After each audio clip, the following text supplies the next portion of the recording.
Hi and welcome to the second episode of the Retreat Filmmaking vlog.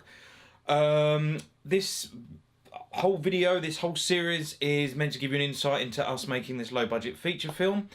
I hope it's of interest to those that want to follow our journey. Some of you may indeed have put some money into the production, which is amazing, so thank you straight away there. But also for those who are interested in making films as well. They might be about to start their own adventure in making a movie. They might be considering it. You might be looking at this sometime in the future or even sometime soon. I hope through the highs and lows of what we do, and hopefully what we do right, which will hopefully be more than we do wrong, you'll learn a bit about what to do. I'm really excited about what we're doing and the journey we've gone on already. We're still very much in pre-production. As I record this, we are in May, but we're filming in July, so it's not that far off. There's already been stuff out there about some filmmakers that have inspired me in terms of their films, but I wanted to just talk about some filmmaking books that I've often read. And you know what, there's loads of filmmaking books, and there's ones that perhaps are even more inspirational than the ones I'm going to go through today. But these ones specifically are about the actual making of a film or films. I'm not going to go into depth in each one, and I suspect that most of these, at least one of them, are going to be known to you guys. And so that's the first one, which I'll get out of the way. If you haven't read this, then you should do, because I suspect most people have. This is Robert Rodriguez's Rebel Without a Crew. Or how a 23-year-old filmmaker with $7,000 became a Hollywood player. It's basically about Robert Rodriguez, who is a filmmaker now known for Sin City, and he had Alita Battle Angel out earlier this year. But his first film, El Mariachi, was a $7,000 film that he wrote around people, locations, props that he could get, which is one of the key things that we've done with ours.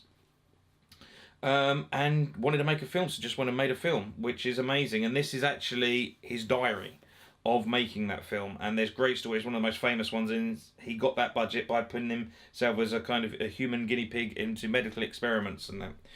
So it's a great book. I'm sure most of you read it. If you haven't, and you're a young filmmaker or any kind of filmmaker, then get it. The other one is just an old one that I'm just bringing up for filmmakers like me from the 90s and early 2000s that were trying to make films. The Guerrilla Filmmaker's Handbook was back in the day, and I haven't even checked to see if they still make this. This is certainly very out of date, this edition now, which is the second updated revised edition. It's out of date because this is pre-digital, so there's nothing in here about YouTube and digital cameras or anything like that. But it was a really great book to just get a brief understanding of the various elements that go into making a film, from pre-production, production, post-production, and beyond. And so it was always quite good and inspiring to make. And there was lots of stuff to read as a young filmmaker. I can't remember the age I got this, but it was certainly when I was doing a film course, so it was late 90s, early 2000s. So that was I just saw that on the shelf, and it brought back many memories, so I thought I'd bring that one out. But let's say certainly that version of it isn't particularly useful anymore. And then a couple of ones just for great experiences of low to no budget filmmakers just getting out there and doing it. The first is the Evil Dead Companion, which is about Sam Raimi's classic original Evil Dead film, which they made from low budget, privately funded by various small businesses, dentists, stuff like that. And it's great, and it's a great there's lots of great memories in there about how they made this film, and they say they're nothing but inspirational to low budget filmmakers.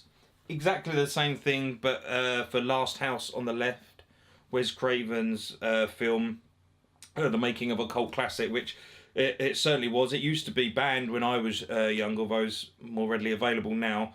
And despite the film, which I don't know if it's on the same quality personally as Evil Dead, again, these guys just went out and made their film. They got it done, and that's what's interesting. That's what's great about this book, which is about them just getting the camera, getting out there and making it, no matter what. And that's what we're doing.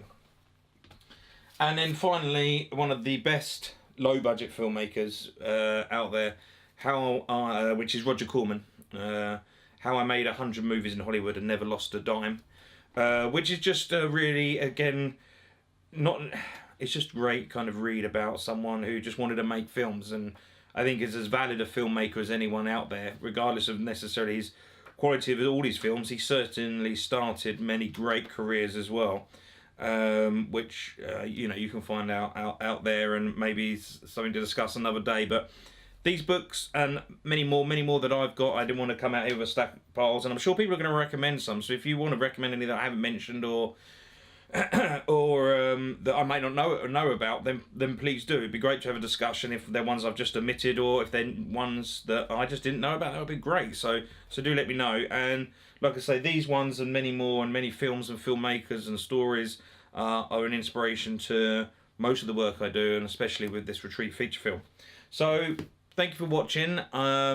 Keep your eye out. There's going to be more of these coming along weekly. And thank you for paying an interest in our film. So thank you.